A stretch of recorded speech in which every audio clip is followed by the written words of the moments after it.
blanche charbonnière, merle noir, rouge-gorge. Ah, vous êtes là. Vous êtes là. Bonjour. Au moment où je tourne cette vidéo, le froid pointe le bout de son nez. Et donc les plantes et les animaux se mettent en mode hiver. Les arbres caducs par exemple perdent leurs feuilles. Et les animaux vont mettre en place différentes stratégies pour tout simplement survivre. Si certains continuent à avoir une activité, on va dire, à peu près normale, d'autres en revanche vont chercher un abri ou passer l'hiver. C'est le cas de certains insectes qui survivent s'ils ont la chance de trouver un abri. Et c'est le cas aussi des reptiles ou des amphibiens. Certains hibernent ou hivernent et donc passent l'hiver à dormir ou même dans un état quasi comateux. Et les oiseaux?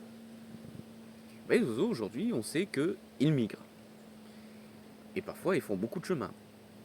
On peut prendre l'exemple par exemple de la grue cendrée qui part de Scandinavie et qui va pousser jusqu'en Afrique du Nord. Et ce phénomène de migration, si aujourd'hui on commence à bien le connaître, ça n'a pas toujours été le cas. Jusqu'au XVIIIe siècle et même, j'ai tendance à dire, jusqu'au XIXe siècle.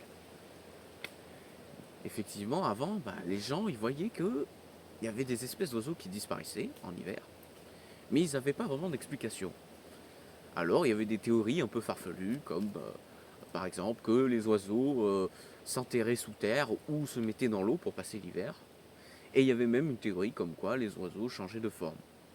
On a des théories comme quoi les oiseaux se transformeraient en lapins pour passer l'hiver.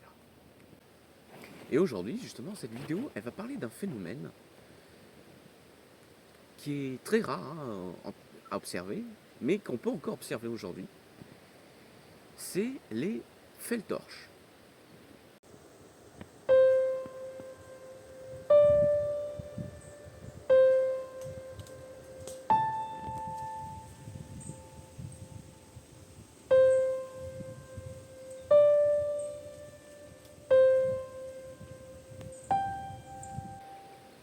Les feuilles-torches, donc ça veut dire en allemand cigogne à flèche.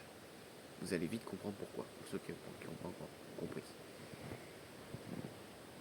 Donc, ce phénomène-là, c'est le phénomène qui a permis de comprendre que les oiseaux migraient, en fait, tout simplement.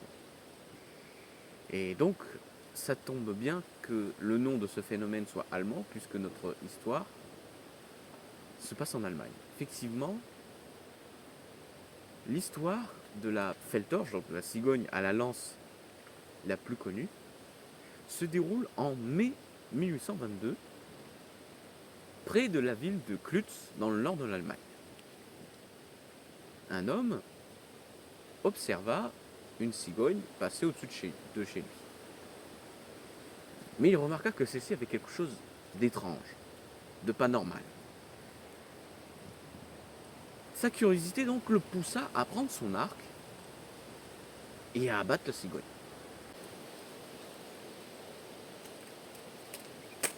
Oh, pas la peine de m'agresser le chêne. Prendre des glands sur la tête. Une fois cela fait, notre homme se rendit compte que la cigogne avait une lance de environ 75 cm plantée dans le cou. Visiblement, celle-ci avait déjà été visée par des chasseurs. Il fera donc part de sa découverte à son entourage, à ses amis et à des personnes d'influence du pays. Et la lance finira donc par être identifiée. Il s'agit en fait d'une lance de chasseurs de tribus centrafricaines. Ah, vous êtes encore là? Ça veut dire que la vidéo vous intéresse.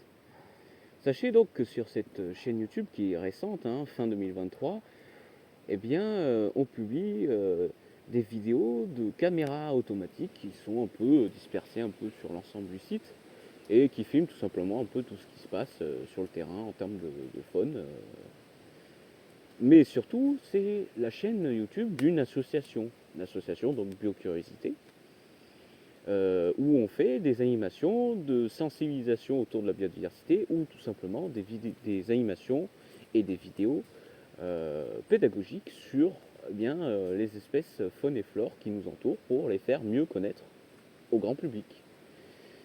Vous pouvez par exemple aller voir deux vidéos qui sont déjà sorties sur le lézard vert ou les vers des fissures. Si donc cela vous intéresse, eh bien je vous invite tout simplement à vous abonner.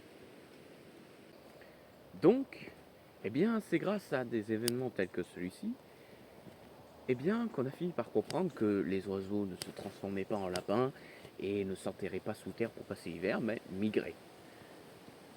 Car c'est effectivement le fait qu'un oiseau se retrouve avec une lance venant d'une tribu africaine, eh bien, ça montre bien que celle-ci a fait un voyage, un très long voyage même. Et c'est comme ça que on a pu comprendre que les oiseaux migraient. Concernant notre cigogne à Lens, qui a été donc abattue en 1822, eh bien aujourd'hui, elle est empaillée et on la retrouve dans la collection zoologique de l'université de Rostock. Pourquoi j'ai voulu vous raconter cette histoire? Eh bien, tout simplement parce que c'est la curiosité d'une personne qui a voulu savoir d'où venait cette lance, qui a fini par comprendre que cette lance venait d'Afrique. Et donc une fois de plus, comme beaucoup de découvertes concernant la biologie et le vivant tout simplement, c'est la curiosité qui nous permet de mieux comprendre le vivant. Alors si vous voulez connaître les animaux et les plantes, la meilleure façon de le faire, c'est d'être curieux. Et c'est d'être biocurieux. Je vous souhaite une bonne soirée, une bonne journée. Ça dépend de quand vous regardez la vidéo. N'hésitez pas à vous abonner et à bientôt.